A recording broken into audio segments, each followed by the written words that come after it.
We have two lectures on Freud's theory of human nature and his classic work, Civilization and Its Discontents. Who was Sigmund Freud? Well, among all of the theorists that we could treat, he perhaps needs no introduction, especially in the United States. He was born in 1856, 38 years after Karl Marx. Both men were born into Jewish families, but they distanced themselves from religion. They both became atheists, and yet both were profound moralists, even, we might say, prophets. Freud grew up in Vienna, Austria, where he went to the university, and his old apartment in Vienna still can be seen, where he lived for most of his life and practiced psychoanalysis. But more interesting than his apartment in Vienna, I think, is his home, library, and museum in London, England. He lived there for only the last year of his life, from 1938 to 39. But this is the place where he moved many of his possessions, or at least what he was able to take with him when he fled Vienna to escape Nazi persecution. So, continuing my tourist guide's attempts, when I talked about Marx's tomb in London in Highgate Cemetery, after I suggest you've seen Marx's granite head in the new Highgate Cemetery, having, remember, taken the Northern Underground line to Highgate Stop and walked perhaps 15 minutes to the Highgate Cemetery. After you've enjoyed that morning with Marx, then I suggest that you visit in the afternoon the Freud Home and Museum. You'll switch from the Northern Line in London to the Bakerloo Line, the Swiss Cottage stop, and follow the signs, clearly marked in this case, to Freud's Home and Museum, walking about 5 minutes to 20 Maresfield Gardens in North London. As you enter his home, on the ground floor are Freud's memorabilia. He was fascinated with archaeology especially, and he collected many artifacts from all over the world. He believed that, and this is the intriguing part, I think, he had discovered in psychoanalysis a kind of archaeology of the human mind, excavating the mysteries of the unconscious. After you've entered then the home on the ground floor and look around that room, you'll see its centerpiece, the very couch, the very chair where he and his patients conducted these excavations, these daunting journeys into the self, into the mind that constituted a substance for Freud, of which the method of psychoanalysis could probe. Going upstairs, you'll find a splendid exhibition of Freud's work, a library of relevant books, and then a room where a home movie is regularly shown. It's a movie made by Freud's esteemed daughter, Anna Freud, who eventually carried on his work in London. And for many years after Freud's death, she became a renowned analyst herself. I suggest that before you leave the home, take some time to browse in the library, to reflect on Freud's singular, eminent contribution to human thought. Because whatever you may think of psychoanalysis, whether you like it or not, the sheer originality of Freud's ideas and their consequent influence in America are staggering. Proof of this is evident not only in the London Museum, but also in the fine exhibition of his work that appeared in 1998-99 in Washington, D.C., and then at the Jewish Museum in New York City. And towards the end of that exhibition on Freud appears in large, bold letters one of the many significant quotes quotations that the exhibition gives us. This one from W.H. Auden, who says, Freud is no longer a name or a person. Freud has become an outlook. That exhibition demonstrates this truth by showing how Freud's language and ideas have entered into American films and television with a marvelous compilation of excerpts, clips from dozens of TV films or movies, showing how Freud's very language has become a part of our language. Because as Peter Gay, Freud's eminent biographer, has said, we all speak Freud now, whether correctly or not. Now this is all the more remarkable because his language, his ideas are not happy, they're not cheerful, they're not uplifting for the most part, because at their center is a very pessimistic theory. Freud himself freely acknowledged that he was a pessimist. That's a term that he applied to himself. Not many people do that, but he admitted it. And he said once, when you think of my thought, remember Rembrandt, a little light, but a lot of darkness. Freud's is a dark vision of humanity, and it rests on his piercing, his compelling theory of human nature. Now, when we compare and contrast Freud's theory of human nature with other great figures, other theorists, we note that Freud followed Plato's conception of the tripartite self in the way that we discussed, recall, with Marx. That is, that each self has three components, three aspects. And for Plato, the three components were reason, spirit or conscience, and desire. But there is a very crucial difference between Plato and Freud, even though on the face of it, it seems that because they both had these same elements within the self, that they are astonishingly, strikingly similar. In fact, there is a crucial difference between Plato and Freud in the way in which they analyze the personality. Whereas Plato believed that reason could and should rule the personality, Freud asserted that reason was inevitably the weakest part of the self, because people are basically irrational beings. Plato set forth in his work the Phaedrus, a magnificent dialogue that we haven't mentioned before. In the Phaedrus, he gives us a metaphor for his concept of the tripartite self. Socrates in the Phaedrus says, I am now dividing the self into three parts. And the parts metaphorically were that of a charioteer and two horses. The charioteer symbolizes reason, in control of the two horses representing the noble passion of spirit or courage or honor, and the other representing the dark desires, the lustful appetites of the self. Plato believed that in a just person, reason could rule, and the charioteer could keep these two horses in control. Reason then, according to Plato, keeps desires in check and uses them to motivate the personality, because reason then would be able to produce a just leadership in a just state.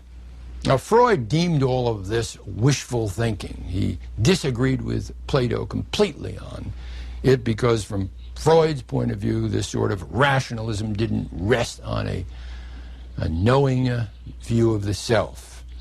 From Freud's viewpoint, reason could never control the passions because we're driven by unconscious instincts that we can never possibly know. Knowledge of the self, then, is beyond reason. If we contrast further Freud's view of human nature with that of another optimist and rationalist, Karl Marx, we find that Marx, too, as we noted, has this view, this concept of the tripartite self, that is we've analyzed in a previous lecture, the natural self, the alienated self, and the species self. These are all existing within us as distinctive sets of needs. They're vying with one another for expression, and Marx felt that the needs of the natural self were distorted by an exploitative system, specifically the economic system of capitalism. Eventually, historical evolution, Marx believed, would usher in the realization of the needs of the species self in a communist society. After capitalism, then, comes communism, and human nature would find its true expression with species consciousness. And this would be a rational, a just system of communism. Alienation would end. Freud rejects this as emphatically as he rejects the optimism and idealism of Plato. He argues that Marx's idea of a benign natural self followed by a humane species self is just hopelessly, irrevocably idealistic and utopian. From Freud's point of view, refuting Marx directly, our basic needs are not benign needs, as Marx had described them. Remember the subsistence needs and then the needs of sex and productive labor. Rather, our fundamental needs are malign rather than benign. Our deepest needs are aggression, the desire, the willful desire to hurt others, to, in a lustful fashion, seek domination, and then ultimately often to seek our own self-destruction. That is, thanatos, the death wish, which became so much a part of Freud's philosophy, especially in Civilization and its discontents. So we have a preeminent realist now who takes Hobbes's view of human nature, that is the pain-pleasure calculus, and Hobbes's insistence that people are not rational beings, but they are profoundly irrational. Freud takes Hobbes's view rather than Plato's view and becomes then the realist of the 20th century. He is far more similar to Machiavelli, say, in his thinking about human nature at least, than he is to Plato or any of the idealists. It is Hobbes's view specifically of reason as a weak element of the personality and a desire for domination as being more powerful that profoundly connects Freud with Hobbes. Against Marx, then, Freud self-proclaims his pessimism and derides Marx's optimism. And the foundation for this confident rejection of Plato and Marx is Freud's clear view that through the science of psychoanalysis, he has discovered truths about human nature, especially of the unconscious, that had not been seen before him. It is the view of the unconscious, Freud says, that is specifically his claim to a new, unprecedented, revolutionary insight into the nature of human nature and society itself. Freud then and Marx differ profoundly above all on human nature. Marx believing that human nature is capable then of infinite development leading to the classless society, whereas Freud harbors no such optimistic view of human nature or of man's ability to achieve happiness and contentment. According to Freud, man's inevitable lot is pain and suffering arising both from his own psychic alienation and from his interaction, his painful interaction with other human beings. Now let's look closely then at Freud's theory of the personality and understand the form that it takes, because this is at the heart of his thought and his continuing profound contribution to our thought today. His influence, it seems to me, whether we call ourselves pessimists or optimists, is enormous.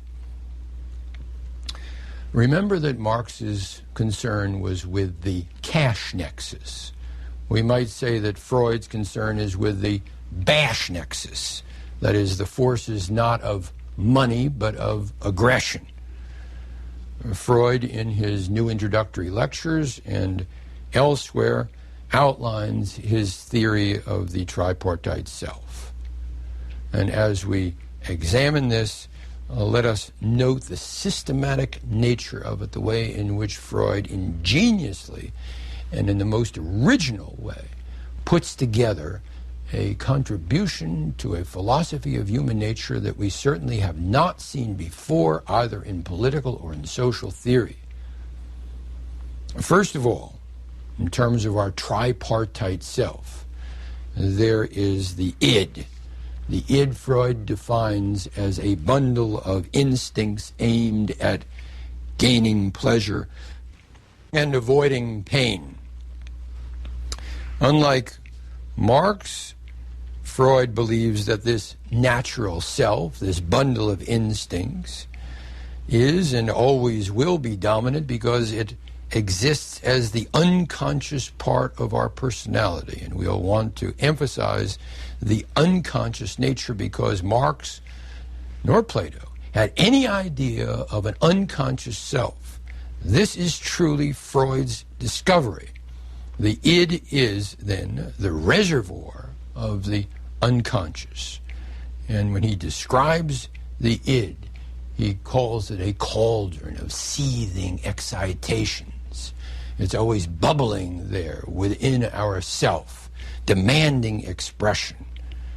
And we can never be aware, because we are unaware of our unconscious wishes and needs, we can never be aware of the enormously powerful role in shaping our everyday, that the id has in shaping our everyday behavior. The id, we might say, is then the spoiled brat in ourself. It's just endlessly demanding. It's impulsive. It's irrational. It's asocial. It's selfish. It's pleasure-seeking. When other parts of the personality, as we'll see, try to contain the id asserts itself in an uncontrollable, unruly, infantile way. It makes demands that cannot possibly be fulfilled because the id refuses to make choices or to recognize limitations and contradictions. When the voice of reason in the form of the outside world or of the ego, as we'll meet in a moment, that is the rational part of the personality, speaks to the id and begs it to consider logical choice, rational thinking, the ego will say to the id, you may have id this or this or this or that, and the id will say in response, I want this and that and that and that, and I want it now, and I want all of it. Because the id is impulsive. And when it demands this in this way, it demands it in the most aggressive and dominating and hurtful way imaginable.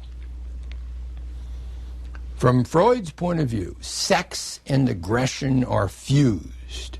And these two instincts then, through the id, dominate the entire personality.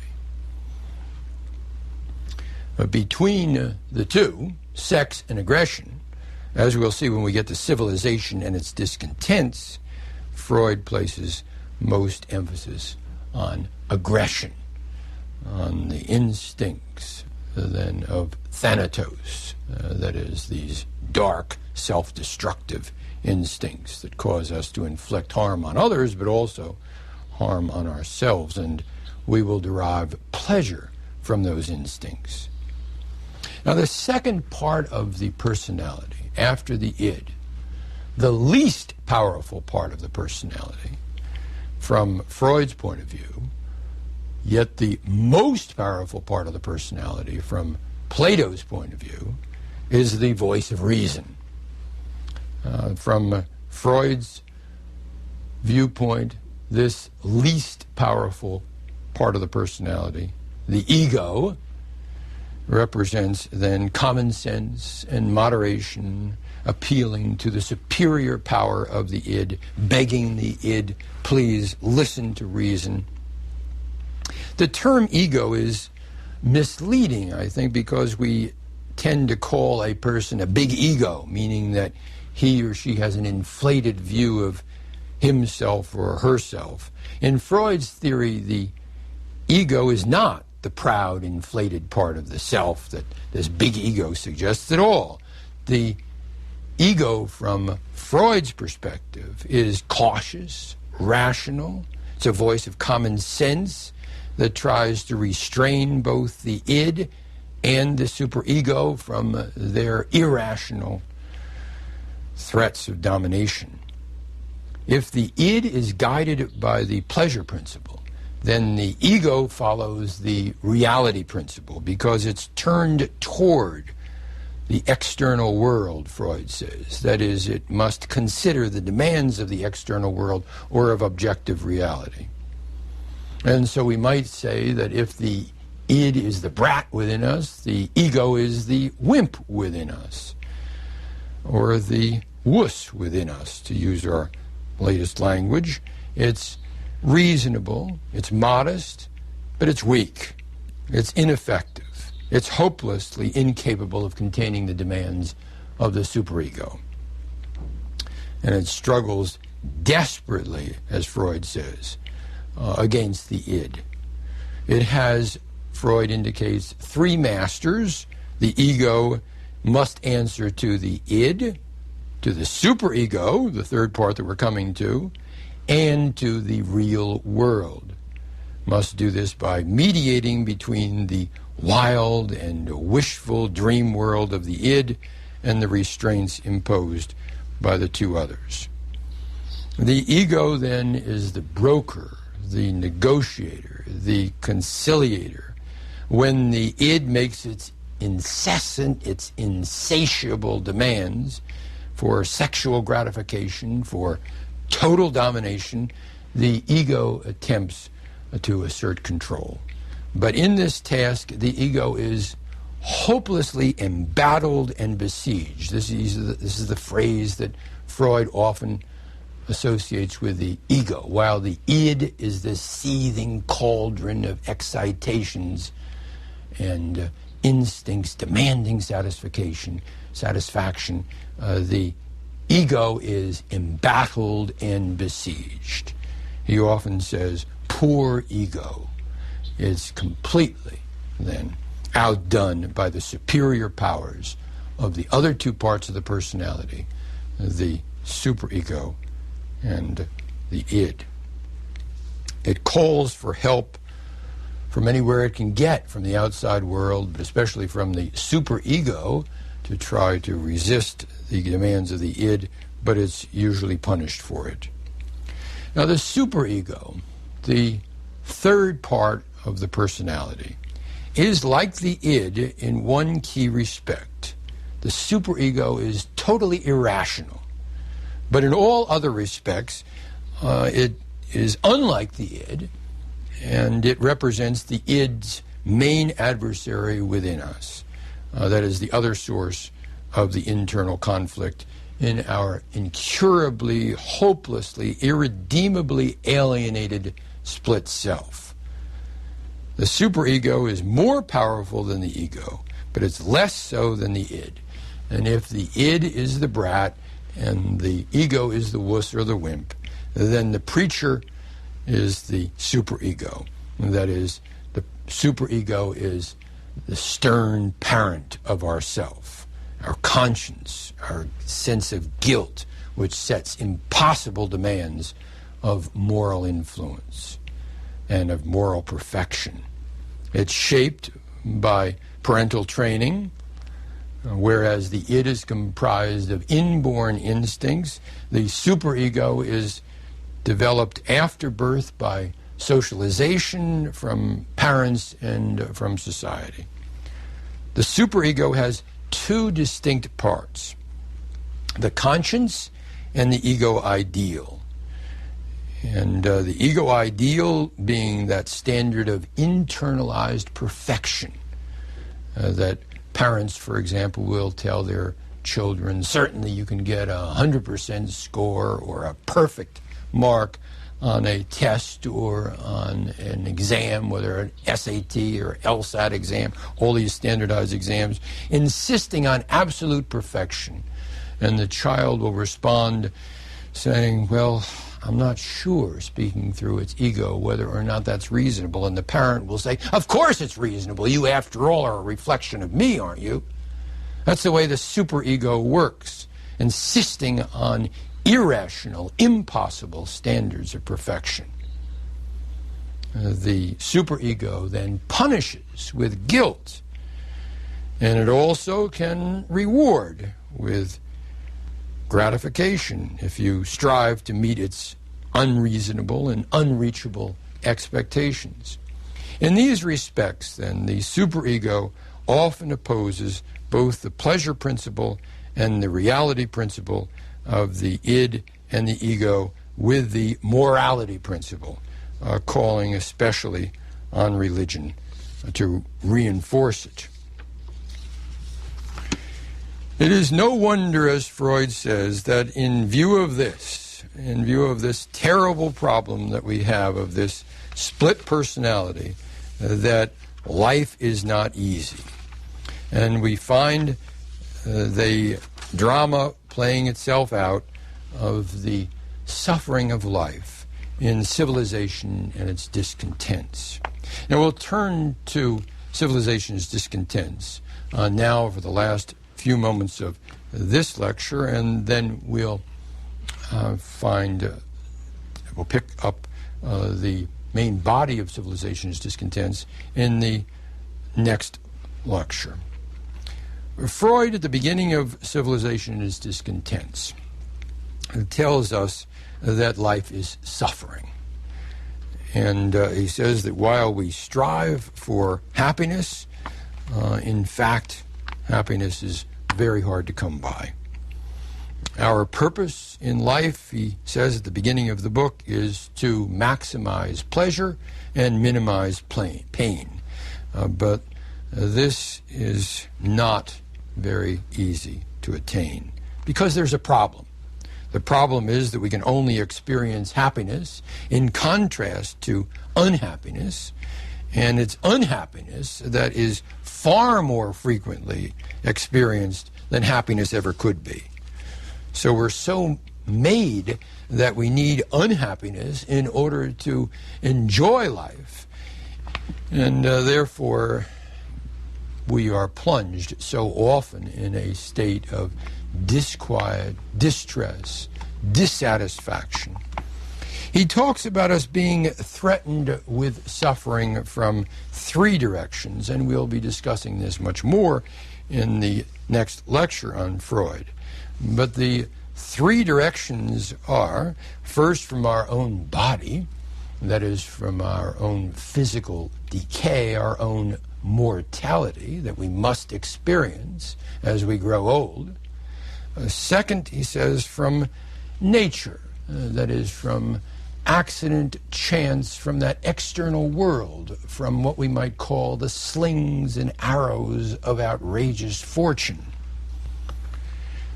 But that is not the worst form of pain, the worst source of suffering that we can experience. He says in a remarkable passage in Civilization and Its Discontents at the beginning of this book that the worst form of suffering, the worst of these three, worse than physical decay, even worse than the way fate treats us, is our everyday interactions with other people. And that form of suffering is the most awful, because that form of suffering is loaded with pain. Others are out to get us, out to hurt us. But worst of all, we as irrational beings are inclined to hurt others. Patterns, then, of human relationships develop, chilling patterns in which exchange of mutual recrimination cannot be stopped. It's that kind of lustful, aggressive attitude that explains the pessimism of Freud. And when we take up the rest of the story next time, even though this is a pessimistic account. Please don't leave us at this point. There's so much more to come. We'll resume with Freud's theory of suffering in civilization and its discontents.